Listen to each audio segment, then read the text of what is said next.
Hello people, I am Jaby KOAY, joined by Amy ARBURN, and we're looking at BISWA Kalyan Rath, Uber and Me. Thank you, BISWA Kalyan Rath, for allowing us to react to this. Very, very much appreciate it.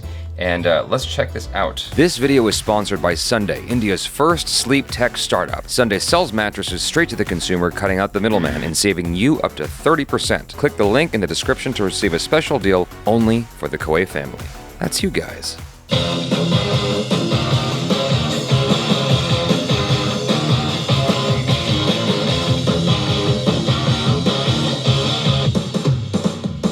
I love traveling from place to place, and some of you might have taken an Uber here.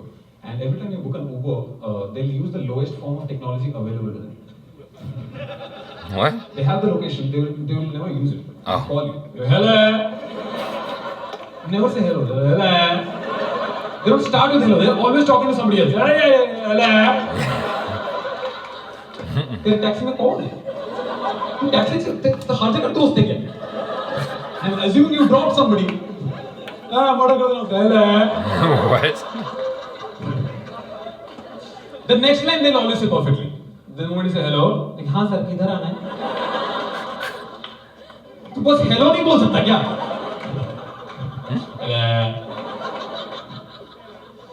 Location पे आना. Location पे. नहीं एक काम कर, तू जिधर है उधर ही रुक, मैं ओला लेके आता है तेरे पास. साथ में चलेंगे. Ola's another company that takes you around, like Uber. Gotcha. If you ask your friends, "ये landmark पे आजा और मेरे को call कर," they'll come near the landmark. They'll call you, and then you ask them, "बगल में क्या दिख रहा है?" They'll tell you some shit that's damn close to your house, but you never heard of. क्या दिख रहा है बगल में? फोरम मॉल के पास आ गया. हाँ भाई फोरम मॉल के पास आ गया. क्या दिख रहा है तेरे को? एक कुत्ता दिख रहा है. एक बिल्ली और एक नागिन. तेरे को सांप का सेक्स कैसे पता? वो डांस कर रही थी. Jesus Christ. If you ask people on the streets for direction, they'll always judge you. You ask them, "Uncle, ये famous studio किधर है?" "Famous studio में जाना है." "नहीं, मैं तो ऐसे ही मुंबई में घूम के जनरल नॉलेज पढ़ाता हूँ." "बता दो और क्या-क्या देखने के लिए है?" "सीलिंग देख लिए." "सरकाज़म समझ uncle." Yeah, that's true. The worst. That's it. Have you noticed? General knowledge is always very specific. Always, Everest height है 11,343 feet. That's very specific. Here is what general knowledge sounds like. Everest है. Very general. Very knowledge. One kind of people on the streets that are very dangerous is auto wallahs. You ask them, forum mall के इस side से उस side जाना है. वो लोग rehearse करके आए कि कौन सा सबसे बड़ा नंबर मेरे को आता है वही बोलना. इस साइड से उस साइड जाना है. कितना? 527 रुपये. You're trying to negotiate. नहीं 525 ले लो ना भैया please. Don't try that shit. They're used to that. That's why you just agree. Fox them out. You just say yep. Forum mall के इस साइड से उस साइड चलेगा. हाँ कितना? 527 रुपया. चल. फोरम मॉल के उस साइड किधर? पुलिस स्टेशन में. चल. I'm glad he said that because I experience a lot of negotiating with rickshaw drivers, auto rickshaw drivers, like where they would quote me a price that's like really high. And I'm like, dude, I know you're doing this to me because you know that I'm not a local. I didn't realize that sometimes they'll do that to people who are locals. One person told me, like, if you get into a rickshaw, make sure that their meter is on. Because sometimes they'll take you in a ride with the meter off and they'll just charge you an exorbitant price. Right, whatever they feel like. The thing he's talking about with where people come to your place. He's being specific about weird stuff, but like sometimes people will point something out like, "Oh yeah, I see this, this, and this." I'm like, and you're like, I didn't even know that was around. I didn't know. Pretty sure you're not near me. No, but then like, they are. Then they are, and it's like I didn't even know that was a thing. I should go there sometime. Like I've never been there. Exactly. So. It's so crazy how unobservant we are sometimes. We're like, oh, Yeah. Well, I've been across the street. And see, that's the thing is like, if someone's new into town, they have to get acclimated with the area, Yes. right? And so they will learn landmarks really fast out of necessity, know where everything is because their survival depends on it. But like, if you live here, you just know where your home is, you know? And so you're not really registering. registering. Right, so you're not, Yeah. like, I know how to get here, I know where I park, I know. Yeah. I don't have to mess with all the things around me. Yeah, all that stuff is like peripheral. It just goes into the back ether. You know, it doesn't matter. Let's say you have a job, like a 9 to 5. You take the road to and from every day. Your brain's not maintaining the information of that drive because it doesn't need to. It's not important information. No. So it just throws that out. And so likewise, like if you know where your place is, you're not really keeping track of the other stuff in that area. It is kind of mind-boggling. Even though I understand like the science Why? behind it, Yeah. like even though I get it intellectually, it still boggles my mind that, oh, I didn't even know that thing was there. Right. Hilarious. And you couldn't like describe in detail to that level the neighborhood around you, like where you live. It's crazy. Yeah. But we've all been there. I've totally done the same thing. Now you said you take Lyft, not Uber. Have you had the thing where the Lyft driver calls you? Yes. At LAX all the time. What happened? Well, they're like, I'm here. I hate that when they're like, I'm here. And I'm like, no, you're not. I'm standing here. There's no ride in front of me. Right. That's really the worst I've ever had it with a Lyft driver, is that they say they're there and they're not there.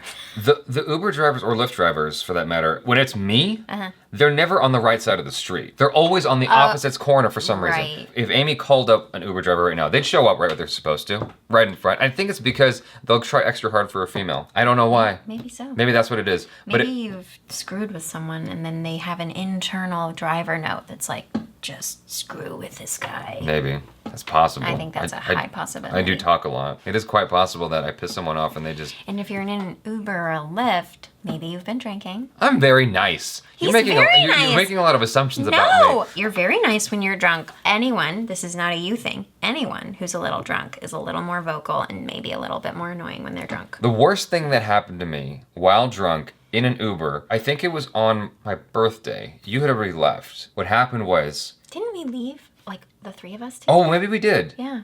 I thought you'd gone home already. No. It was my birthday. He doesn't even remember. Okay, well, anyway, there was this instance where I was really, really drunk. We were there so long, we closed the bar down. You were there? Okay, anyway. Yes, we did, and we Okay. were dancing. Yeah. Yeah, okay, anyway. We closed the bar down. So what happened was, we get in the car, the driver's like, Nancy? We were part of this drive, but like he was also waiting for someone named Nancy. My door was already shut, and he was about to go, but I open up the door, and I go, Nancy?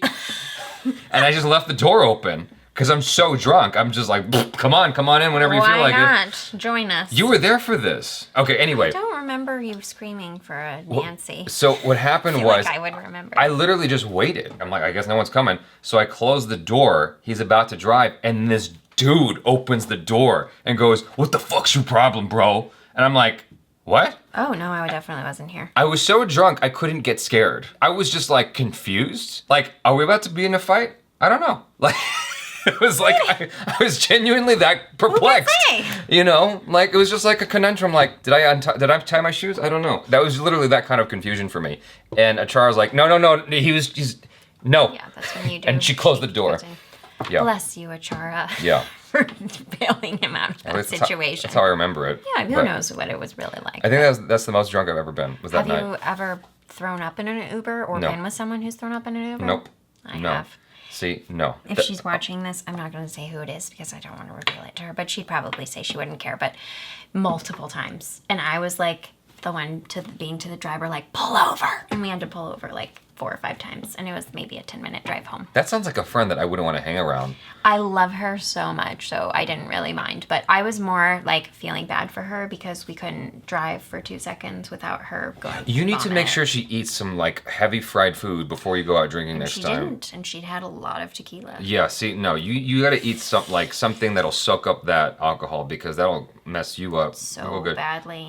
That's a big no. I look for those signs because I've had too many girls throw up. Not on me, even though that's happened. But like throw I've up been on me. thrown up on. Yeah. I had a girl going like this, passed out, and I'm just like stroking her hair, like, it's okay, honey, we'll just get you home. And then she just, and I was wearing that night an all white outfit. I had on a white shirt, I had on white pants, I had on these cute white shoes, literally all down the side. And when we got her to the ER, we actually had to take her to the ER. She was that drunk and like saying we needed to take her to the ER. I was in a gown because I had puke all You over were me. way too nice. So what happened to me was, I don't want to go into the whole thing, but my ex-girlfriend was like super drunk. And it was a Comic-Con. Oh my God. Dark Horse was having a party, and they had free alcohol, so we drank a bunch of. Because if it's free alcohol, Why you know. not? So she drank a lot, I drank a lot, but I was fine. I can hold my liquor. She's leaning on me like this. it goes all down your like back? that, into my underwear. No. That wasn't the worst part. She goes like this. Oh, I feel so much better. What was your reaction? I was horrified. I was angry. Visibly? I was visibly upset, yeah. I wasn't. Because you're such a nice person. I stopped being nice when you do something, to me, that's irresponsible. Yeah. Like what your friend threw up on you. If you can't hold your liquor, don't drink that much. You need to monitor yourself. I mean, we all go through, like, you've definitely thrown up. Maybe not on someone, but somewhere. And we all have our limits. So I guess I had a little more empathy for her that way. But I was very surprised, actually, in retrospect, how I handled it. Because I don't know about you, but the smell of puke is just, like, It's awful. vomit-inducing. It's awful. I No. think I was just so concerned in the moment about making sure she was okay and getting her to the ER on time. Whatever that means. There was a lot of breathing through my mouth and not my nose. Unacceptable. You and I stopped talking when Love you you, do girl. that. Both of No. you, if you're watching this. The only instance It's where okay. the only instance where I recall like being not like that kind of sick was one of my birthdays. I drank too much and I was on the toilet the whole night, just kind of like letting it out. That's happened one time to me. All other instances, I'm actually really good about my alcohol. Like maybe I'll take a shower and it'll come out in the shower, but like 99% of the time, I'm really good about it, and I know my limits. That's why I get frustrated with people. I can see, a guy or girl, I can see when they're going way too far and they're gonna mess themselves up. One of the telltale signs is like there's this like doughy-eyed look, and they're kind of sleepy, Yep. and they're like, no, I can keep drinking. I'm good. And I'm like, oh. Because that's when you know that like everything's kind of like, Yeah. like when I'm you're like, that drunk. I run when I see that. I don't know if I talked about it before, but I was sitting across the table from someone at a party in broad daylight. This was like an afternoon. They had mimosas or something, and he kept drinking, and I'm like, dude, you need to stop. He's like, I'm good. And I'm like, oh, this is bad. This is really bad. In case I told this story before, I'm gonna cut it short. On the way out, taking him out of the restaurant, he threw up literally at the entrance. Oh, I've had friends throw up like in bars and not in the bathroom in the bar, but like literally like and then it's, oh man. No, that's not good. That's not cool. It's just not respectful. I told myself it was gonna be the last time ever because I'm just like sick of it. But the last time I dealt with it was I was dating this. It was a very, very short-term thing. It was a summer thing. Okay. It lasted like maybe 10 days, but it was like our summer love kind of thing, right? Cute. And I was visiting her in Canada, and she started drinking lots of wine. And I was like, you need to stop. So she kept calling for more alcohol because she knows herself. She's all that and a bag of chips. And so what happened was we get to her friend's place, and she's tired. She wants to leave. I'm like, okay, cool. And her friend, like, we're dealing with rich folk. Her friend's got this pad looking over this beautiful view, and I'm like, I'm enjoying it. Her dog's a little fucker that I want to kick. Yeah, I feel you there. You know, and so the dog stank because she didn't take care of her dog. I'm like, all right, cool. She wants to leave. That's awesome. I enjoyed the view. I got what I needed out of this experience. We get downstairs. We're walking through the hall after she called the Uber, and she just hurls in the hallway. And it's like, I'd never seen this before. It was purple vomit. I was like, what the hell did you eat and drink? Why Maybe is it? she had some kind of grape cocktail? I have no idea. I was horrified. And I knew right then and there what the evening was gonna be. The evening was gonna be me trying to save everybody else from her. Because like we got on a train and I was like, oh, we can't go on this train. Like I can see what's happening with you. Let's get off the train. She's like, no, I'll be fine. And then she had to go and throw up in the garbage. And then we tried to get an Uber and I was like, we can't do this, dude. Not dude, but I told her like, we can't do this.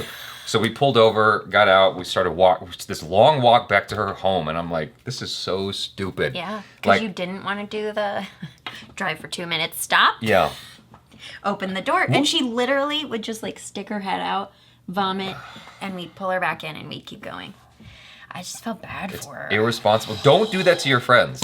Like, know your limits. Know your limits. That's my biggest advice, is to know your limits, because not only is it like you're making your friends responsible for you, but like you're putting yourself in a precarious situation at that point where you're vulnerable. And that's one of my biggest fears, is being vulnerable. If Amy ARBURN got super drunk and started throwing up, I would take care of you. But it would be the last time. oh, I get it. Yeah. I get one Yeah, you get exception, one. You get one with me. and then you're done. If it happens, like, okay, because I've known you for a while, it's I'm a little not going different. to. The second time would be the last time. I'd be like, look, I told you once. Amy. I'm not doing it ever again. Okay. So you would take care of me the second time, but that would be the last time. Yes. Okay. Like you get one warning Noted. and that's it. I have 2 chances. Yeah, because there are people I've literally stopped hanging out with because of that. Because to me, it's like the worst possible thing you can do. This is the last thing I'll talk about. I had a friend of mine I hadn't seen in a while. We totally went off track here, but I'm sure it's interesting stuff. So Uber, drunk people, it makes sense. I had a friend come over. She Ubered here, okay? It relates. She came over. I hadn't seen her in a long time, and she wanted a drink. I'm like, okay, cool, we'll drink. I'm drinking. She's drinking. I think I've said this already on this. Well, anyway, it doesn't matter. She threw up on the side of my bed. Like, I don't even know how she got there. I didn't invite her to my bedroom. Ooh. I went to the bathroom, and she was on the side of my bed, and she'd hurled all over my carpet. No. And I had to clean it up. See, I don't want to clean up your vomit. I had to clean her up, and I had to clean up the vomit. And I'm like, yeah, I'm no. That's done. That's what I call a no more. Yeah, no, the cleaning up of the vomit. The only person's vomit I'm going to be happy cleaning. Well, happy is not the correct word, but okay with cleaning up is the children that I hope to have one day. That's it. I can help with that. Kind of comes, yes. You guys, thanks so much for hanging out with us. Be sure to check out Amy ARBURN on the social media and her YouTube videos. And thank you again to BISWA Kalyan Rath for allowing us to react to this. Very much appreciated. You know what I like more than anything now? Okay. What do you like more than anything? I like his delivery. I think his delivery is so good. Mm-hmm. I think his delivery is very, very strong. His timing and his tone, his inflection, his sarcasm is so cool. Mm-hmm. It translates very well. It does. I mean, at least, for me, I think it's cool. And I noticed that sometimes he would deliver something a particular way, and I'm like, I think that's hilarious, but I don't hear the audience laughing as much. Right, that's how I felt about our first one. Yeah, and I think it's great. I like his style, and I would totally watch him again. He's kind of got that like nerdy dude vibe with the glasses, and he's very like he moves his eyebrows a lot. Yeah. And, like in that thumbnail right there. Yeah. It's like kind of legit like one up. Yeah. He's great. I liked him a lot. I also like it could be you burn me. Get it? Oh, you burn. Like you and me? Yeah. You burn me. Yeah. Thought that was funny. His comment about Everest was also kind of funny, like because he goes, when someone says Everest is 11,343 feet tall, it's almost like someone telling you Everest exists. Everest exists. Yeah, like someone telling you fun facts because they think there's, Yeah. Did you know? I get it. Yeah, I get it as well. You guys, thanks so much for hanging out with us. That's it. I'm Jaby KOAY. This is Amy ARBURN. Peace out.